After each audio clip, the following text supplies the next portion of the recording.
आज का विषय है ब्रह्म का स्वरूप। ब्रह्म का स्वरूप सच्चिदानंद का है। वेद, उपनिषद, वेदांत सभी शास्त्रों में ब्रह्म की सत्ता को स्वीकार किया गया है और खास करके उपनिषदों में तो ब्रह्म को ही एकमात्र सत्ता माना गया है और ब्रह्म के ही द्वारा ये सारी जगत की रचना हुई है। जगत, जीव, आत्मा, परमात्मा ये सब ब्रह्म के ही कारण हैं। ब्रह्म और आत्मा तो एक है।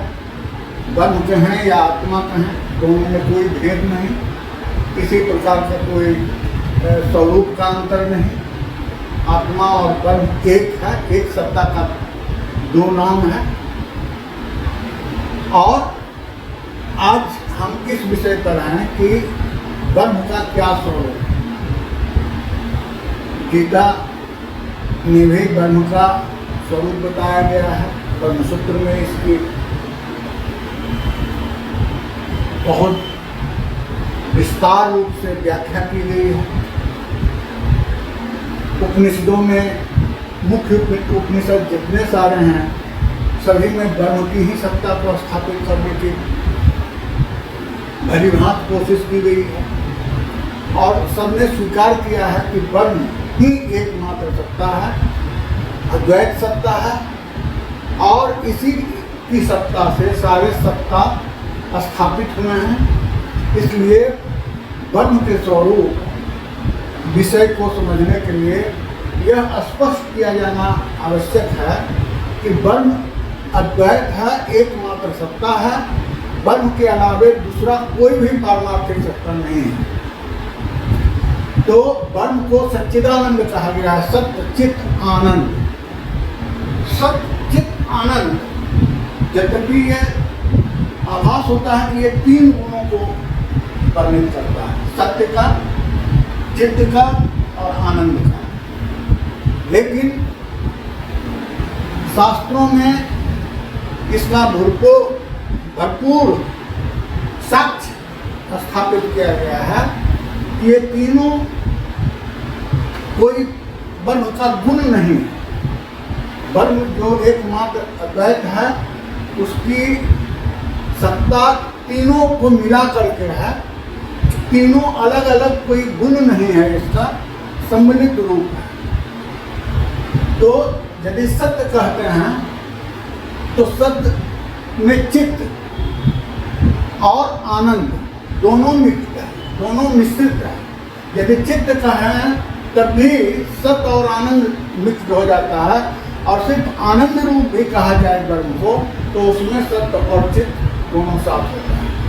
तो इन तीनों का समन्वय रूप ये सच्चिदानंद है और इस समन्वित रूप को ही हम आज एक एक करके सत्य क्या है, चित्त क्या है, आनंद क्या है, इसकी व्याख्या करेंगे।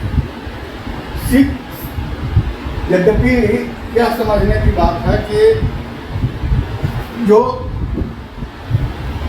सच्चिदानंद या ब्रह्म है इसको किसी शब्दों से, किसी वाक्यों से परिभाषित नहीं किया जा सकता, क्योंकि जो शब्द हैं वो ब्रह्म के बाद की बात है।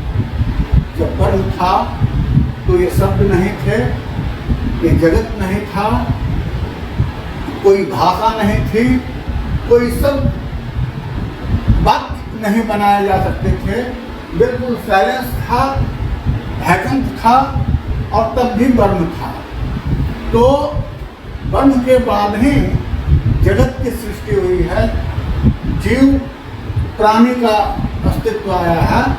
तो इनको परिभाषित किया जाना असंभव है। शब्दों के द्वारा इसको हम बांध नहीं सकते, शब्दों के जाल में ब्रह्म को हम परिभाषित नहीं कर सकते। लेकिन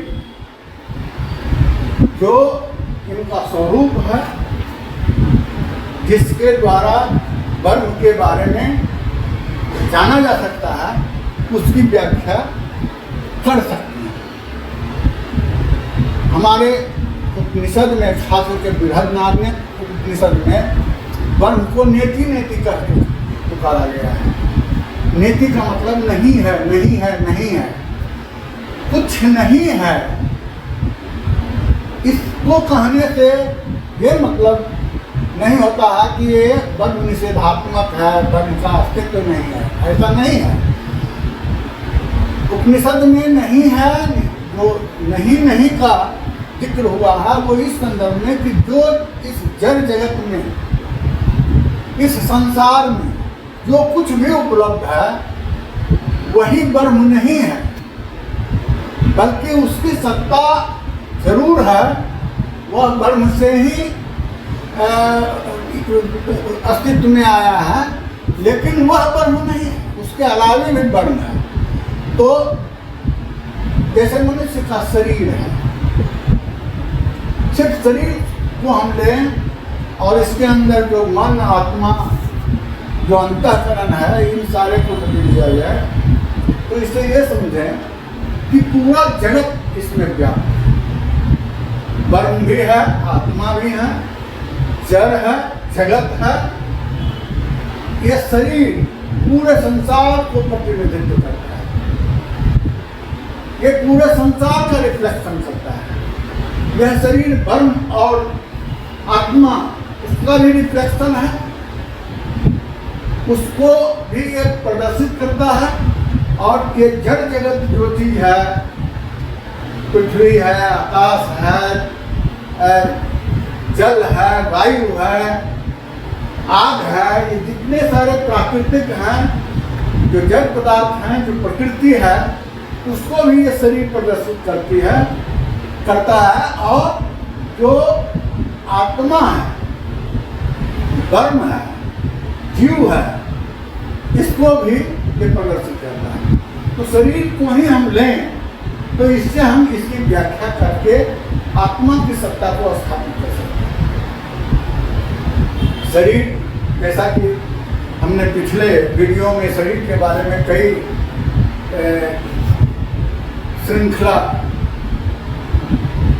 में ये समझाने की कोशिश किया कि शरीर 3 प्रकार के होते हैं। कारण शरीर, जो हमारे जन्म का कारण है, जो हमें पैदा करने की क्षमता रखता है, वो कारण शरीर है। और जब जन्म लेता है तो स्थूल शरीर और सूक्ष्म शरीर के साथ जन्म लेता है, तो स्थूल शरीर, सूक्ष्म शरीर और कारण शरीर, ये 3 शरीर होते हैं। ये तीनों शरीर जड़ है, जगत का अंश है। चित जल पावक गगन समीरा, पंच तत्व यह रचित शरीरा। ये जो 5 तत्व हैं, उससे ये शरीर का स्थूल और सूक्ष्म शरीर का निर्माण हुआ है। इसके अलावे कारण शरीर, वो स्थूल शरीर और सूक्ष्म शरीर जो कर्म करता है अपने जीवन काल में, उससे जो अविद्या के कारण जो कर्म संस्कार की पूर्ति नहीं हो पाती है, वो कारण शरीर में परिणत हो जाता है। और फिर वह कारण शरीर के कारण अगले जन्म यानी पुनर्जन्म लेने की स्थिति आती है। तो ये तीनों शरीर में कहीं भी ब्रह्म या आत्मा नहीं है, उसकी सत्ता आयातित है, रिफ्लेक्टेड है, लेकिन ये जड़ है। और इस जड़ शरीर को वही ब्रह्म या आत्मा का जो चेतना है, वो इसको चेतनामय करती है। इसके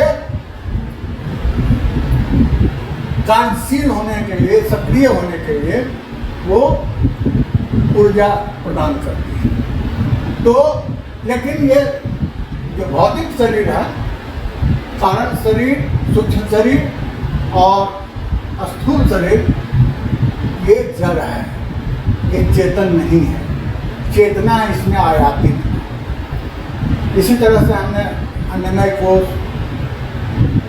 प्राणमय कोश, मनोमय कोश, विज्ञानमय कोश और आनंदमय कोश, ये 5 प्रकार का जो कोशों का हमने चर्चा की थी, जो तैत्तिरीय उपनिषद का अंश था, उसमें भी यह सिद्ध किया गया है कि ये 5 तरह के जो कोश हैं, इसमें कहीं भी आत्मा या वर्ण का स्वतंत्र अस्तित्व नहीं है।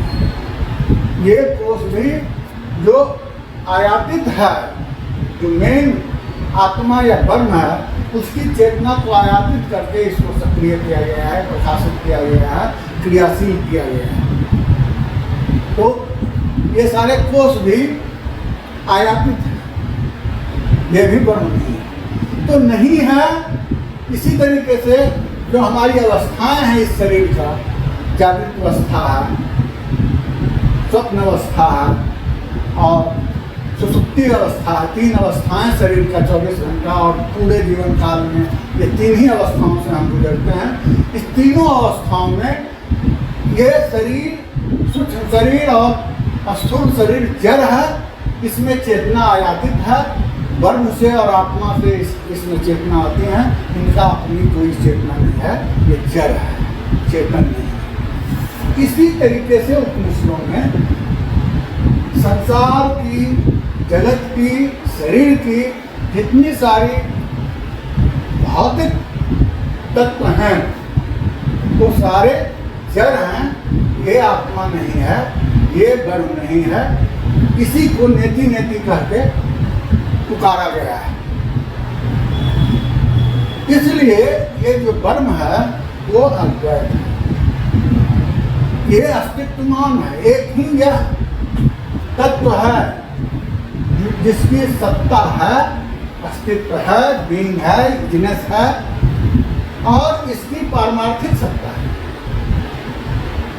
सत्ता भी 3 तरह की, सत्ता को 3 प्रकार से विभाजित किया गया है। एक प्रतिभाषित सत्ता जो रस्सी है और अंधकार में अज्ञान के कारण सत्य दिखाई दे रही है, यद्यपि वो अज्ञानता के कारण दिखाई पड़ रहा है। वास्तविक है कि वो रस्सी है। तो जितने देर तक रस्सी को सर्प समझकर यह स्थापित करते हैं कि यह सर्प है, जितने समय तक, उतने समय तक उस सर्प की प्रतिभाषित सत्ता रहती है। क्यों ही प्रकाश से रोशनी ले जाकर हम देखते हैं और वह जो सर्प दिखाई दे रहा था रस्सी के रूप में परिणत हो जाता है, तो वो वास्तविक है कि वो रस्सी है, लेकिन उस खास पीरियड के लिए, खास समय के लिए वो प्रतिभाषित हुआ जो रस्सी सर्प दिखाई दे रहा था। तो इसे प्रतिभाषित सत्ता। स्वप्न में हम लोग अलूल जलूल बहुत सारी बातें देखते हैं। कहीं कोई देख रहा है कि युद्ध लड़ रहे हैं, कोई देखता है कि हम राजा बने हुए हैं, कोई फकीर बन के भीख मांग रहा है। कई तरह के स्वप्न आते हैं, तरह तरह के लोग को तरह तरह के स्वप्न आते हैं। और जब जागृता अवस्था में आते हैं तो पता चलता है कि वो तो स्वप्न था, वो मिथ्या था, झूठा था। लेकिन ये वास्तविक है कि यही मन, जो मन जागृत अवस्था में काम कर रहा था, यही मन जब स्वप्न अवस्था में जाता है तो वो तरह तरह के विभिन्न काम में लग जाता है। मन वही है, वही जड़ मन जागृत अवस्था में भी काम करता है और स्वप्न अवस्था में भी काम करता है। तो स्वप्न अवस्था में जितना भी वो मन काम कर रहा है वो प्रतिभाषिक सत्ता को स्थापित करता है। इस तरीके से दूसरा जो सत्ता है वो जड़ और जगत की, जो हम प्रकृति देखते हैं। प्रकृति में विभिन्न चीज हैं, आकाश है, जंगल है, पहाड़ है, पृथ्वी है, समुद्र है, पानी है, हवा है, आग है। ये सारे सत्ताओं का अपना अपना अस्तित्व है, अस्तित्ववान है। इसे मिथ्या कहा गया है, लेकिन मिथ्या का ये मतलब नहीं कि इसका अस्तित्व नहीं है। इसका अस्तित्व है क्योंकि इसका नाम है, इसका एक रूप है, आकार है और इसकी उपयोगिता है। ये सारे उपयोगी चीज हैं। संसार की जो भी वस्तुएं हैं वो एक दूसरे से इस तरह से बंधे हुए हैं, एक दूसरे के उपयोग की वस्तुएं हैं। हमारे शरीर में इस संसार की सारी वस्तुओं का समागम है। वो चाहे फिजिकल हो, चाहे केमिकल हो, चाहे बायोलॉजिकल हो, चाहे जिस प्रकार का आप संसार में देखते हैं वस्तुएं, इन सारे वस्तुओं का समागम हमारे इस शरीर के अंदर है। तो जब एक शरीर लाखों करोड़ों वस्तुओं से अभिन्न संबंध रख रहा है, तो ये समझना है कि इन सारे वस्तुओं का एक व्यवहारिक लक्षण है, व्यवहारिक कारण है इस अस्तित्व, इसके अस्तित्व में आना। तो इसको व्यवहारिक सत्ता कहा जाता है। व्यवहारिक सत्ता जिसमें नाम, रूप, आकार और उपयोगिता ये सब हो, उसको व्यवहारिक सत्ता कहते हैं। और सिर्फ ब्रह्म और वर्ण, आत्मा, ये सत्ता जो है ये परमार्थिक है, परम सत्ता है, वर्ण की सत्ता है। और यही एक अकेला सत्ता है जो अपरिवर्तनशील है। ये सत्ता कभी नहीं बदलती। पारमार्थिक सत्ता में कोई रद्दोबदल नहीं होता, लेकिन जितने सारे व्यवहारिक सत्ता है वो सब बदलते रहते हैं। जंगल कट करके शहर बन जाता है। जहाँ पहले समुद्र था वहाँ पहाड़ हो जाता है। जहाँ पहाड़ है वहाँ समुद्र हो जाता है। पृथ्वी भी टूटते बिखरते रहते हैं। ये जंगल, ये सागर, ये बनते बिगड़ते रहते हैं। ये पहाड़ और पर्वत टूटते बनते रहते हैं। एक वर्ग के अलावे जितनी भी सारी सत्ताएं हैं वो सारे बिखराव, बदलाव, परिवर्तन के कारण हैं। सब बदलते रहते हैं। इनका परिवर्तनशील होना व्यवहारिक सत्ता का कारण है। इसीलिए शरीर भी बनता है, बूढ़ा होता है, मर जाता है, समाप्त हो जाता है। लेकिन जो परम सत्ता है वो त्रिकालदर्शी है, त्रिकालातीत, काल के अनुसार ये नहीं है। ये पहले भी था, भूतकाल में भी था, वर्तमान में भी है और भविष्य में भी रहेंगे। और जब काल नहीं था तब भी ब्रह्म था, क्योंकि काल भी तब हुआ जब ब्रह्म माया से संबद्ध हुआ और माया के कारण जब सगुण ब्रह्म का अस्तित्व आया और सगुण ब्रह्म जब संसार की रचना की, जगत की रचना की, जीव की रचना की, तब ये काल समय उसके साथ आया। क्योंकि प्रकृति में 3 गुण है, सतोगुण, रजोगुण, तमोगुण। ये तीनों गुण तीनों काल में, जब से काल शुरू हुआ, प्रकृति में उपलब्ध हो गए।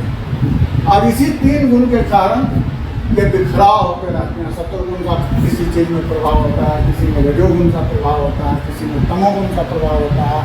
और जो इक्विलिब्रियम है, जो संतुलन है, वो प्रकृति का रूप है। सांख्य दर्शन में भी ये कहा गया है और वेदांत में भी इसकी मान्यता है। गीता भी इन तीनों गुण को माना है कि प्रकृति में ये 3 गुण हैं। तो ये त्रिकालातीत, साथ साथ ये जो परम सत्ता, जिसकी सत्य की सत्ता है, वह दिक्, काल और वस्तु तीनों से भिन्न है। दिक् कहा जाता है स्पेस, जो आकाश है, जो जगह है, ये अनंत है, इसकी कोई सीमा नहीं, असीम है। और ये 3 काल जो हैं, भूतकाल, वर्तमान काल और भविष्य काल, इन तीनों काल से भी अलग है। और ये वस्तु नहीं है। कोई भी वस्तु जो देखते हैं, वस्तु वो जो जड़, ये इसमें भी नहीं है। लेकिन इन वस्तुओं का जो अस्तित्व है, अस्तित्व का जो सार है, वो वर्ण है। कि एक वस्तु से इनका कोई ऐसा संबंध नहीं जो वस्तु समाप्त न हो। इसलिए वस्तु की सीमा से भी ये परे हैं। इसलिए ये सभी जगह हैं, सर्वव्याप्त हैं, ओमनी प्रेजेंट हैं, ओमनीसिएंट हैं और इटर्नल हैं, नित्य हैं। इसका नाश नहीं होता। ये पारमार्थिक सत्ता का स्वरूप है। और जो अवस्था है, इन अवस्थाओं से भी परे है। ये सभी भेदों से रहित है। लेकिन ये शरीर जो चेतना, सत, अस्तित्व और आनंद, तीनों का मिश्रित रूप है। ये भी सृष्टि के समय से जो इसके अंदर एक डिजायर, जो इच्छा, कामना, वासना, ये भरा गया था, उसके कारण इसको कार्य करने, कर्म करने का अनिवार्यता इसके साथ है। और वो कार्य करने की अनिवार्यता के कारण इसको जन्म मरण के चक्कर में फंसना पड़ा। क्योंकि जब कर्म करेगा तो निश्चित रूप से कोई ऐसा कर्म है जिसका फल वो अपने जीवन काल में नहीं प्राप्त कर सकता। तो वही जो जिस फल को प्राप्त करने की इच्छा से जो मैंने कर्म किया गया, जो कामनाएं रह गई शेष, वो संस्कार के रूप में दूसरे जन्म, पुनर्जन्म में परिणत हो गया और फिर उसके कारण जन्म लेना पड़ा। तो कर्म ही वह कारण है जो इस शरीर को पुनर्जन्म लेने के लिए बाध्य करता है। तो जन्म मरण का जो चक्कर है, इस चक्कर में फंस जाता है। उसी तरह से जैसे कोई स्पाइडर अपने ही जाल में फंस गई, तो जिस कामना के पीछे उसने कर्म किया, वह कर्म उसका पीछा नहीं छोड़ता है और जन्म मरण के चक्कर में। इसीलिए इसको मोक्ष चाहिए। इस जन्म मरण के चक्कर से वो निकलना चाहता है और जब तक नहीं इस चक्कर से निकलता है, तब तक उसे परम वर्ण में लीन होने की योग्यता नहीं आती है। तो इस तरीके से सत्य का स्वरूप, फिर चित्त का स्वरूप, आनंद का स्वरूप, इस पर बात करें।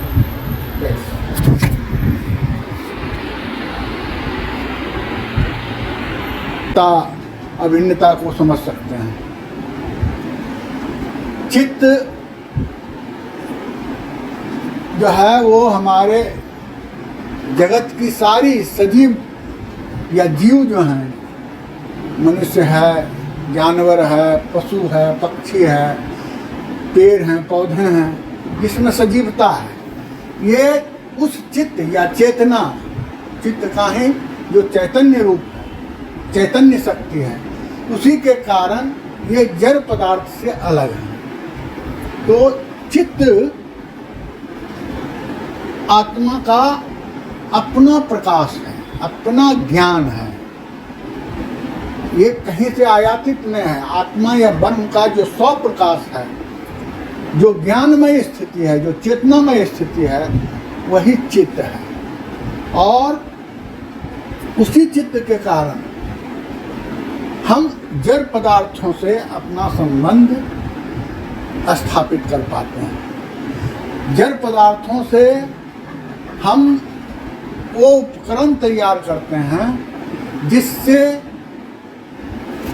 हमें आनंद की प्राप्ति हो सके। तो चेतना ही है जो जड़ पदार्थ के साथ तादात्म्य स्थापित करता है, एक संबंध स्थापित करता है और जड़ पदार्थ को क्रियाशील या चेतनशील करता है।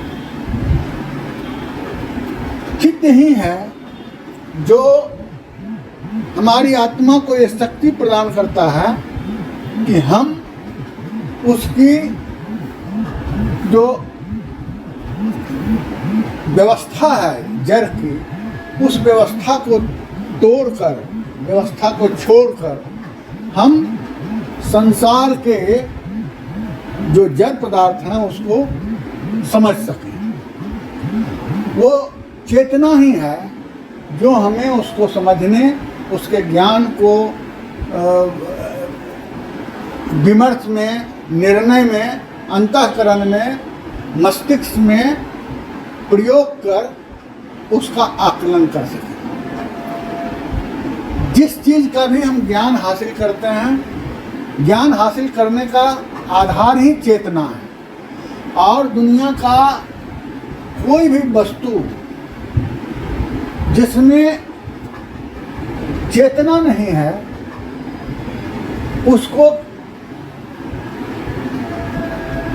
उसको जानने के लिए, समझने के लिए किसी चेतनशील ही व्यक्ति को उसके साथ संपर्क स्थापित करना पड़ेगा, तभी वो उस वस्तु के बारे में ज्ञान हासिल कर सकता है। बिना चेतना, जड़ और कर्ता के बीच में यदि चेतना नहीं होगा तो उस जड़ पदार्थ का ज्ञान हासिल करना नामुमकिन होगा, असंभव होगा। इसलिए चेतना ही हमारी दृष्टि है, ये चेतना ही आँखों का आँख है। हम देखते हैं अपने आँख से और समझते हैं कि हम देख रहे हैं, ये हमारी आँख की शक्ति है। लेकिन आँख को जो शक्ति मिली है वो चेतना से मिली है, आँख की अपनी कोई शक्ति नहीं है। जो दृष्टि मिली है वो अंतर्दृष्टि, वो हमारे चेतना, हमारी आत्मा से उसको प्रकट हुई है। जो हमें सुनने का शक्ति है, जो हमें सूंघने की शक्ति है, जो हमें बोलने की शक्ति है, जो हमें किसी चीज़ का अनुभव करने की क्षमता की शक्ति है, वो सारे चेतनाओं से आयातित है और वो हमारी चेतना आत्मा के जरिए हमें प्राप्त हुई है। तो चेतना के ही कारण हम संसार के जो बाह्य स्वरूप है, बाह्य संसार है और जो अंतर निहित जड़ है, इन सभी के साथ संपर्क स्थापित कर उसको हम क्रियान्वित करते हैं, उसको हम सक्रिय बनाते हैं, उस वस्तु, उस जड़ वस्तु का उपयोग कर पाते हैं। तो चाहे बाह्य रूप पंच तन्मात्र हो, ध्वनि हो, स्पर्श हो, रूप हो, रंग हो, स्वाद हो, या अंतर्निहित जगत पंचकोश, अन्नमय कोश हो, प्राणमय कोश हो, मनोमय कोश हो, विज्ञानमय कोश, आनंदमय कोश, जितने सारे कोश हैं, इस कोश को जो शक्ति प्रदान होती है वो चेतना ही के द्वारा। यदि चेतना नहीं हो तो ये शरीर के जो कोश हैं, अन्नमय कोश भी, जो खून है वो संचालित नहीं हो सकता। खून को संचरण करने के लिए, चलने के लिए जो शक्ति मिलती है वो चेतना की शक्ति से, उसी से वो क्रियाशील होता है। जो हम सांस लेते हैं प्राण के लिए, जो वायु प्राण है उसका जो हम उपयोग करते हैं वही चेतन शक्ति के द्वारा है। यदि चेतना हमें आत्मा से आयातित न हो तो हम सांस भी नहीं ले सकते। जो हमारा मन है, जो विचार करता है, जो हमारी भावनाएं उसमें पैदा होती हैं, वो भावनाओं को पैदा करने की जो क्षमता है वो हमें चेतना, आत्मा की चेतना से ही मिलती है। जो हम उन विचारों को विज्ञानमय कोश के अंदर निर्णय लेने की स्थिति में आते हैं, वो शक्ति भी हमें आत्मा से ही मिलती है।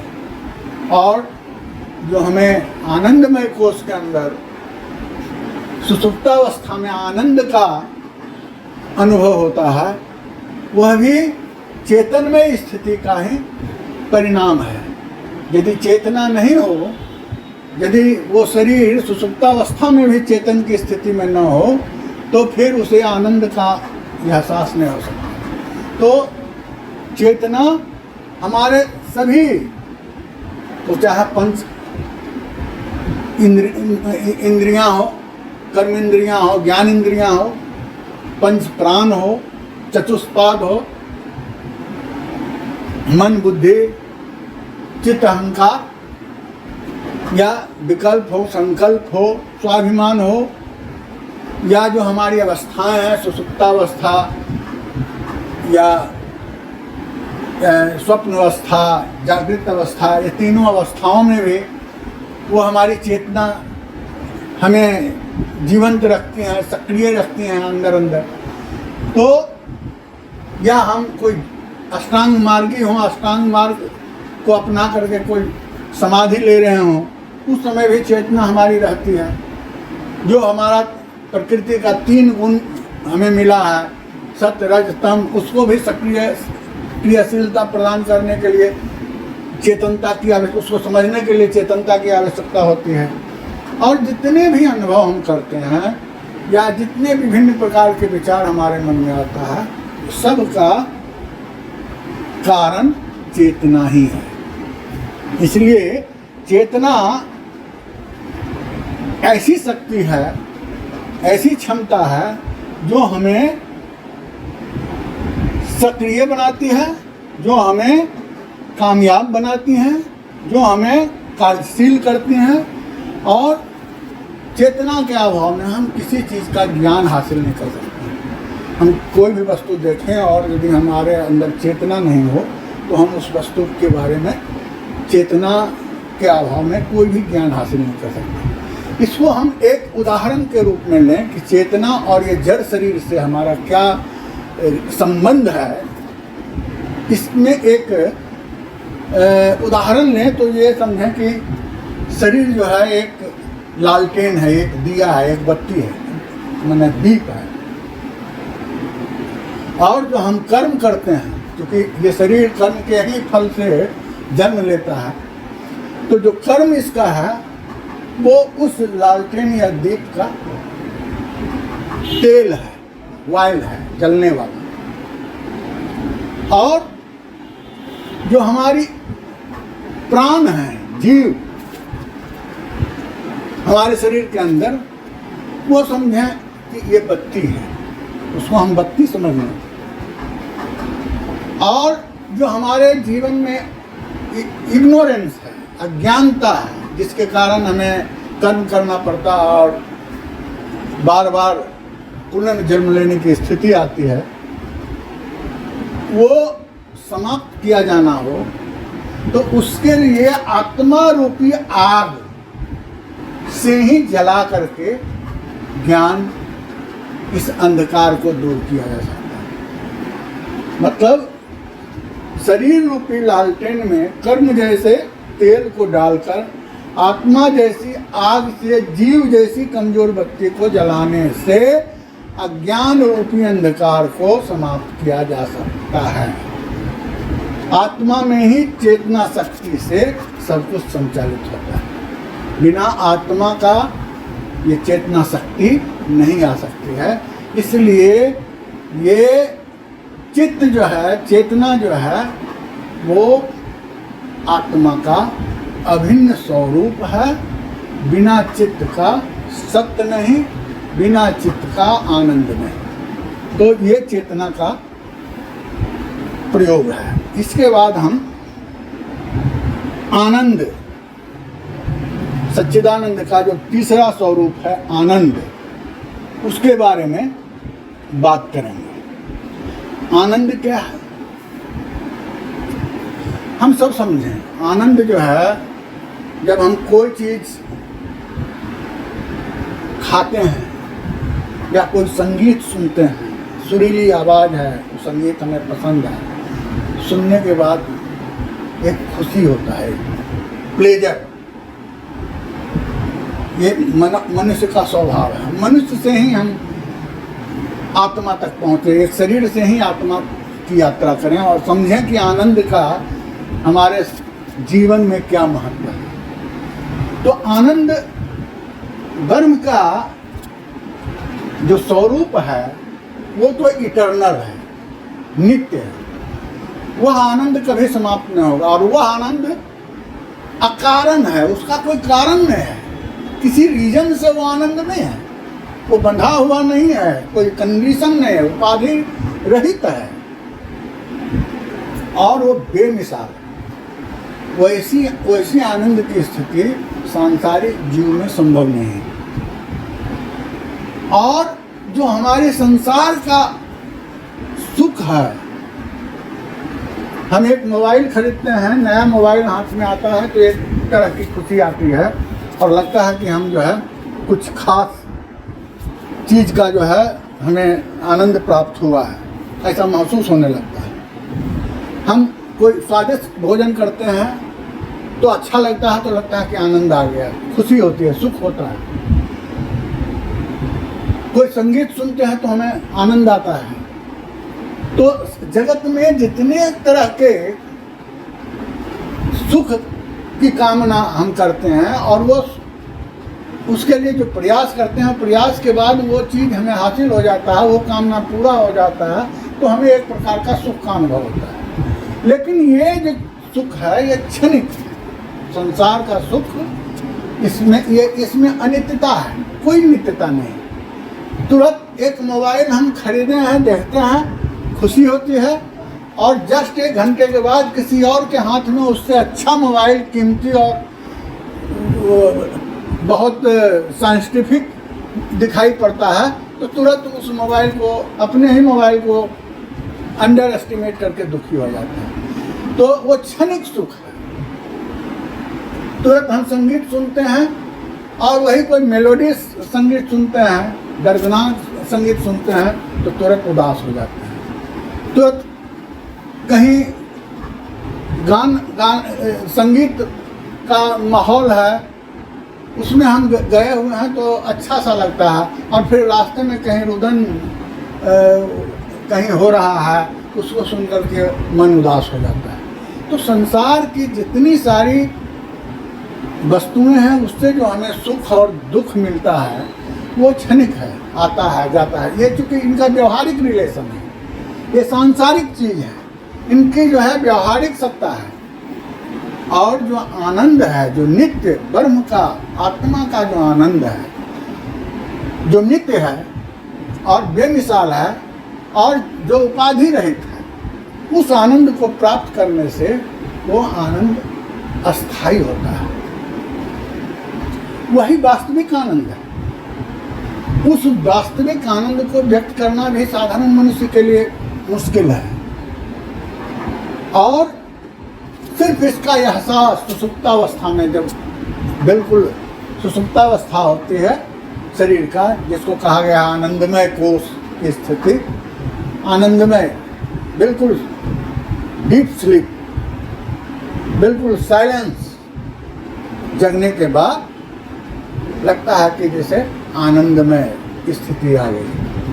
वो वास्तविक सुसुप्तावस्था का आनंद जो है वो आनंद होता है। लेकिन जितनी इंद्रियजन्य खुशी है, जो सांसारिक है, वो कभी भी वास्तविक आनंद नहीं हो सकती। बल्कि ये जो इंद्रिय सुख है, इंद्रिय सुख दुख का जो कामना है, जो हमारे खुशी होने का और दुखी होने का कारण हमारी अपनी इंद्रियां हैं, तो ये बल्कि बाधक हैं इटर्नल आनंद, जो वास्तविक आनंद है उसको पाने की। इसके कारण हम वास्तविक आनंद पा नहीं सकते, क्योंकि हमें इसी सुख को मिलने से हमें इतनी खुशी होती है कि हम जो इटर्नल आनंद है उसके प्रति सोच भी नहीं पाते। तो इसको पाना इतना भी आसान नहीं है। आनंद को समझने के लिए हम इसकी सीमा को निर्धारित कर सकते हैं। जो सांसारिक वस्तुएं हैं उसमें क्या आनंद है, इसकी सीमा को हम समझें तो लास्ट में हमें ये महसूस होगा कि जो हमें आत्मा की अमरता का जो आनंद है, हमें अपने को अमर बनाने की जो भावना आनंदित करता है, वो हमें सांसारिक चीज़ों के आनंद से, सुख से कहीं ऊपर है। हमारे किसी भी आदमी का बेटे का दोस्त आता है, उससे मिलता है, उससे एक प्रकार का लगाव हो जाता है, ये बेटा का दोस्त है। लेकिन अंतर होता है, बेटा से जितना लगाव है उतना उसके दोस्त से नहीं हो सकता। उसके सापेक्ष में बेटा का जो लगाव है, बेटा के जो प्यार का रेशियो है, प्यार का जो उपाधि है, जो डिग्री है, वो ज़्यादा होगा। धन कमाने के लिए आदमी क्या नहीं करता, सारा कुछ छोड़ करके प्रदेश में भी जाके धन कमाता है, इकट्ठा करता है। लेकिन यदि वही धन बेटा को आगे बढ़ाने में, बेटा को पढ़ाने में, बेटा को अच्छे स्थिति में पहुंचाने के लिए यदि उस पैसे को, या बेटे के स्वास्थ्य के लिए उस पैसे का उपयोग करना हो, तो फिर उस पैसा जो अपने द्वारा अर्न किया गया है, कितना मेहनत और कितनी मशक्क़त के बाद उसको भी खर्च करने में, यानी धन से भी ज़्यादा बेटा का महत्व दिया जाता है। वहाँ धन से कंप्रोमाइज़ नहीं कर, बेटा से कंप्रोमाइज़ धन का नहीं किया जा सकता। वही धन यदि बेटा जेल में चला जाए तो उस धन को बिना सोचे समझे खर्च करके जेल से बाहर कर दे। यानी धन की महत्ता बेटा के सामने नहीं हो पाता। लेकिन ऐसा भी देखा गया कि दुर्भिक्ष हो और किसी आदमी का जीवन मरण का स्थिति आ जाए कि हम सरवाइव नहीं करेंगे, भूख से वो मरने वाला है, और कोई आकर के उसको कहे कि तुम बेटा को हमें 500 रुपया में दे दो और मैं 500 रुपया देता हूँ, तुम अनाज खरीद के जियो खाओ, तो मरने की स्थिति में हो सकता है कि वो अपना बेटा को भी अपना जान बचाने के लिए दे दे, बेच दे, अपने जान के सामने बेटा को बेच सकता है ताकि उस पैसे से उसका जान बच जाए। ऐसा होता है क्योंकि ये मनुष्य का जीवन विचित्र है। और फिर ऐसी कोई स्थिति आए कि उसको अपने इंद्रियों से समझौता करना पड़े। आँख है, कान है, नाक है और जीवन है। कोई ऐसा दोष स्थापित हो जाए और राजा ये कहे या जज ये कहे कि भाई तुम्हारा ये दोष स्थापित है, तुम्हें फांसी पर भी लटकाया जा सकता है, या तुम्हारे किसी अंग को समाप्त किया जा सकता है, तो वहाँ इंद्रिया जो है वो प्रिय होने के बावजूद आदमी जान बचाने के लिए कहेगा कि चलो हमारा आँख ही निकाल लो। यदि आँख निकालने से हमारी सज़ा पूरी हो जाए तो जीवन हमारा बच जाएगा, आदमी बचा लेता है।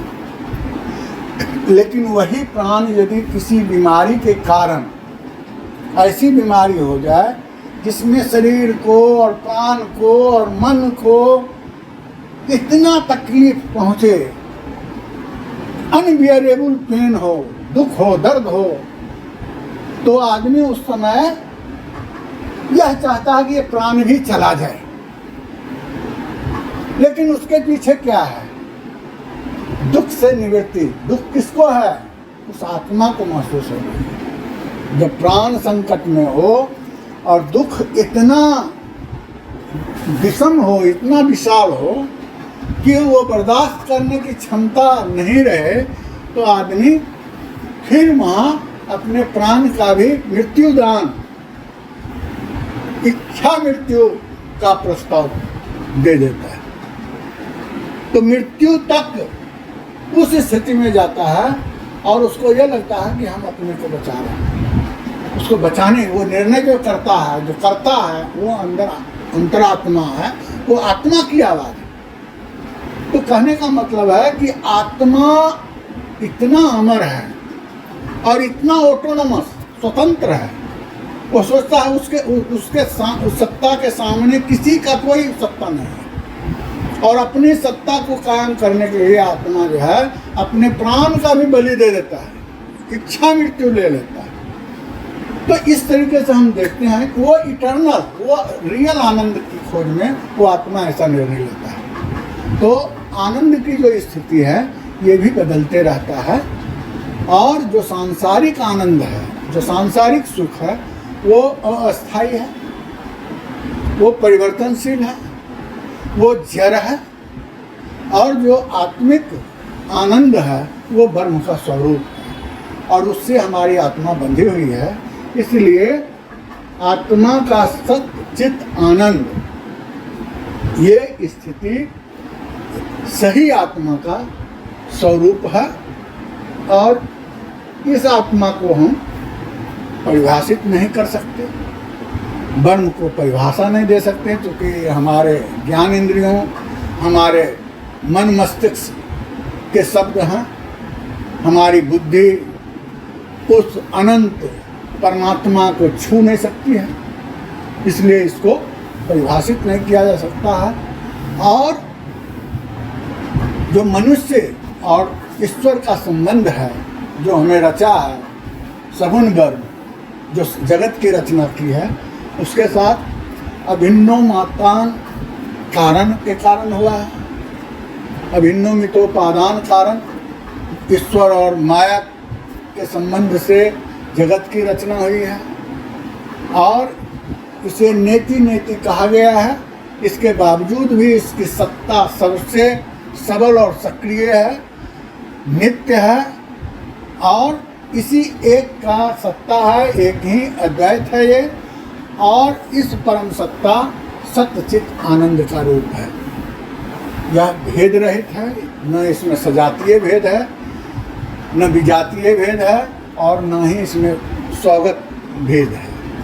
सच्चित आनंद तीनों इकट्ठा है, एक रूप है, अभिन्न रूप है, और इनका अभिन्न संबंध है।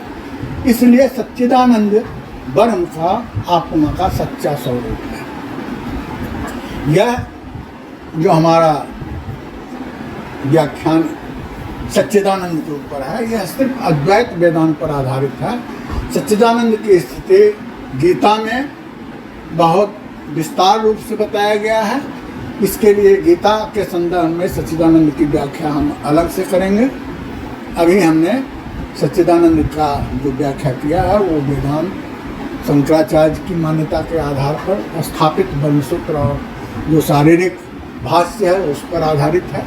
आगे फिर अगले वीडियो में हम कोई और चर्चा करेंगे।